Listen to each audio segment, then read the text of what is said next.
everyone, this is Brianna Ray from BriIY, and I am here with another video, maybe a little bit on the older side, maybe something a little bit out of style that I haven't seen in quite a long time. Maybe a long while would have been better because then it would have rhymed. But I did finally get my hands on a Wreck This Journal. One of my favorite crafting YouTubers, So Craftastic, has been doing a series with this book for a long time.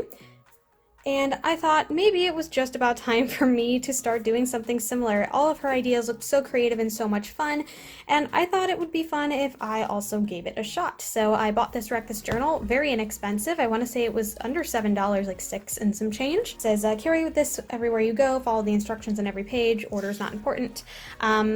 Instructions are open to interpretation, which is how we get to the kind of creativity of it, and then experiment, which is work against your better judgment. So what I am going to do is probably leaving Crack the Spine for last so that I can keep the book together. I think I'm going to start here, and I'm just going to do 2 or 3 pages every so often until I finally finish the book. So let's get started. I think I'm going to start this off with my Tombow markers, and I'm going to use that to fill in this first page here.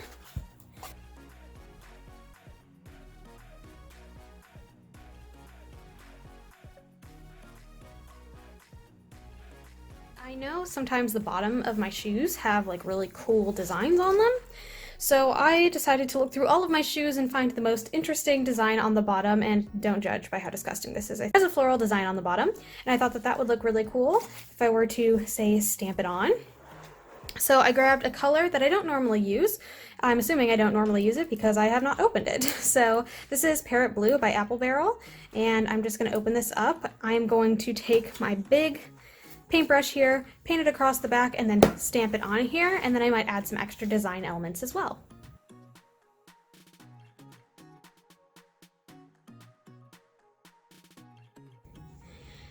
Didn't stamp exactly as well as I wanted, and I also still like these shoes, so I think I'm gonna go wash this paint off real quick so that I can still wear them. And I'm just gonna let this dry a bit, and then I think I'm gonna come in maybe with some black Sharpie and kind of clean up some lines and maybe do some doodly things in the background.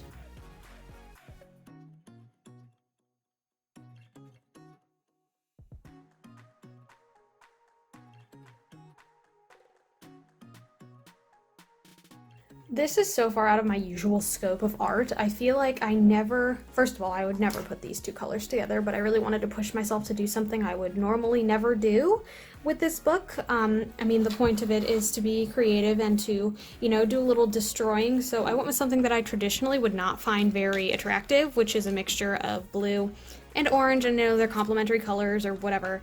I just don't like them together. I'm not really a big fan of orange with any cool color, frankly. I think the stark contrast between my Ultra Fine and my Super Sharpie are actually kind of nice. I think that, I don't want to say that this is probably like my most out there kind of piece, and I feel like this is definitely far more doodly than I would normally go, but I really wanted to push myself to do some different things this time and, you know, push myself beyond what I normally do. And if that means leaving some mistakes or making it imperfect, that's good. I think this is a good exercise in losing a little bit of control. So with that said, I think it's time to move on to the next page, which is Pour, Spill, Drip, Spit, Fling Your Coffee Here. And I actually had an idea for this one already. I am actually going to take, if you've seen my channel at all, my favorite iridescent pearlescent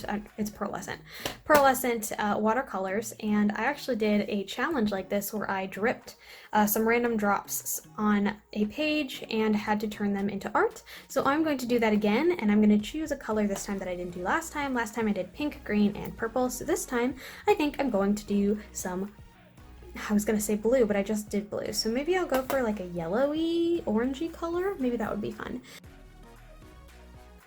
I actually think I have a little bit too much water in here. I think I'm just not going to be able to use all of it, so I had to use a lot more pigment to get here. But you can kind of see how it's a little bit iridescent and shiny. I put just like a touch of orange in there just to darken it up. And you can kind of see the glittery swirls going around, which I think is super fun.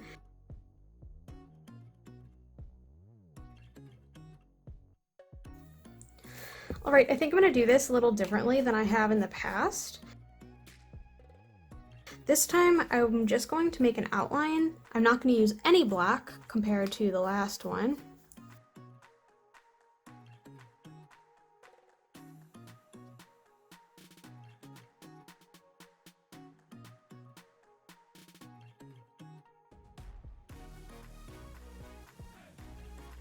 So this is definitely not my usual style.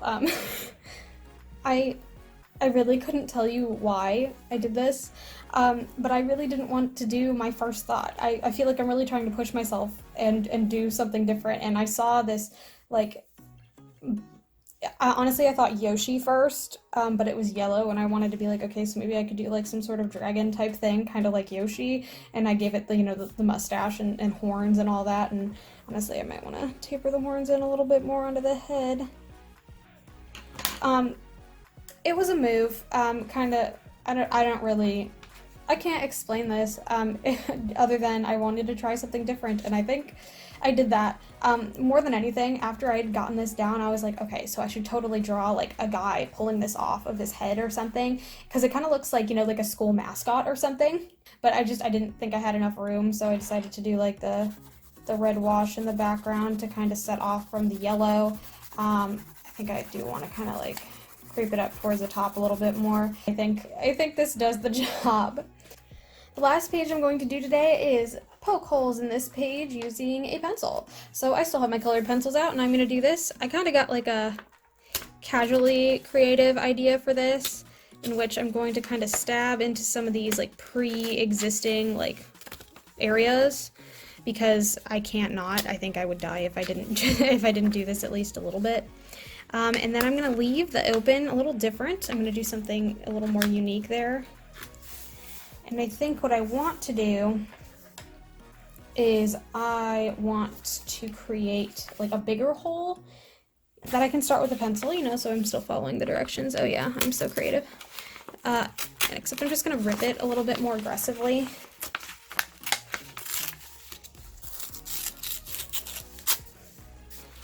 That's a little better, and I think I'm going to tear just slightly and kind of have it like fold open a little bit. And now I actually am going to grab another sheet of paper, not from this book. I'm just going to grab a copy piece of paper, and my plan is that I'm going to draw something inside this little door so that it can be like opened and you can see something underneath, and then I'll glue it to the background. So let me grab some copy paper. Okay, I got this kind of set up. I don't want the image to go too far beyond the parameters that have already been set. So I'm gonna kind of like lightly trace the shape of this in a pencil, my favorite Ticonderoga Noirs. And I am just going to cut this out with a standard set of scissors. I kind of wanted to do like a tiny person. Don't know if that's gonna work out. I'm gonna move this to the side for a moment. I still think some of the texture needs to dry a little bit anyway. So we'll do that. And I'm gonna go into a hyperlapse of my design.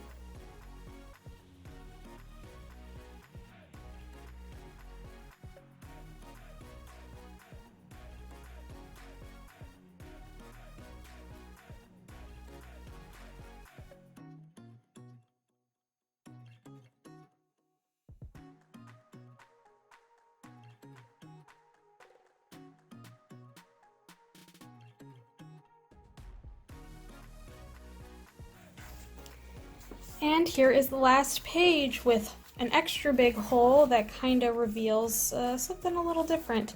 I don't know what other people do for these pages. I'm sure someone else has done, the shoe prints or, this drip work or whatever. I honestly can't even remember what So Craftastic did on hers, or even if she's done these pages before. But I did try to think a little bit outside the box and do something just a little bit more creative or different with all of them. I am not going to add anything else to this page. I think there was a beauty in minimalism and simplicity, and especially because so many of these pages are going to get ruined on the other side. I don't know if it's always going to be the best idea to double up on either side. I mean, you could see 100% this dragon whatever through the outside, but I think these are three very different styles. This is very much more doodly, this one is a little bit more cartoony, and this one is just a touch more like, I don't know, almost like a manga anime but partially realistic kind of vibe. I'm not really sure, but I think I am proud of the work that I've done today, and I hope that you enjoyed coming along with this first part of this Wreck This Journal journey with me. So thank you so much for watching. If you like what you saw, feel free to like and subscribe. I put out new videos every Sunday at noon Eastern Standard Time, and you're definitely not going to want to miss the next rendition. Thanks again so much for watching, and I hope to see you then. Bye!